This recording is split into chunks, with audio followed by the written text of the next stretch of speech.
When it comes to Daniel Cormier and how many fights has he got left, does he really just have that one fight left? Is he really done by his birthday in March?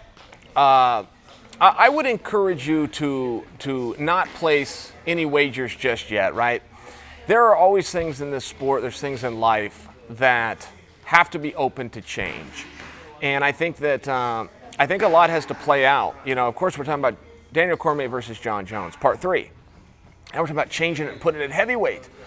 A lot of fun there for us as fans. A lot of reasons that we'd want to see that. But what a difference a day makes when you're talking about this sport. And if the Lesnar coming over is still something that's on track, then Daniel's got his hands full. But there's another piece to this that people keep overlooking, surprisingly to me, which is Alexander Gustafsson.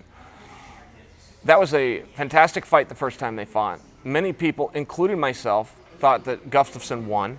And now you're talking about a Jones who's coming off of suspension and wasn't working when he was off suspension, right? Told us that when he was offered to fight in his hometown at most famous arena in the world of MSG and had to say, no, I can't do it, I'm not ready.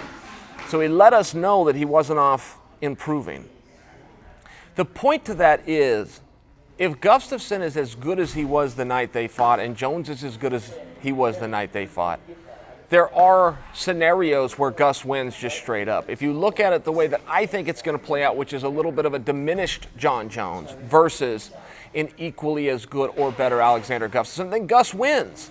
And it doesn't matter really if I'm right or wrong.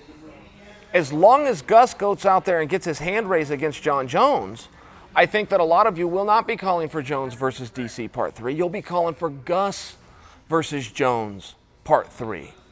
So the winner in this situation, for the facts that I've just laid out for you in many parts, is Jon Jones. He's the one who really has multiple options right now, because don't forget, he can still bump up to heavyweight. And I don't think that Daniel's in a spot where he can drop down to light heavyweight. And I would always also encourage him not to. He's king of the world. Heavyweight championship is the greatest of all championships out there, and it always has been, and everybody knows that. There would be no reasonable reason, in my estimation, to sacrifice being king of the world to go down and try to be the prince. It simply doesn't work that way. You don't go from president to vice president. It just doesn't work that way. And in many ways, Daniel would be demoting himself to go after Jon Jones at light heavyweight. So let's see how that all plays out. But ultimately, I can tell you, I fully believe Daniel, and I can tell you that Daniel is being very sincere when he tells all of you that he is going to be done by his birthday in March. That doesn't mean that something won't change.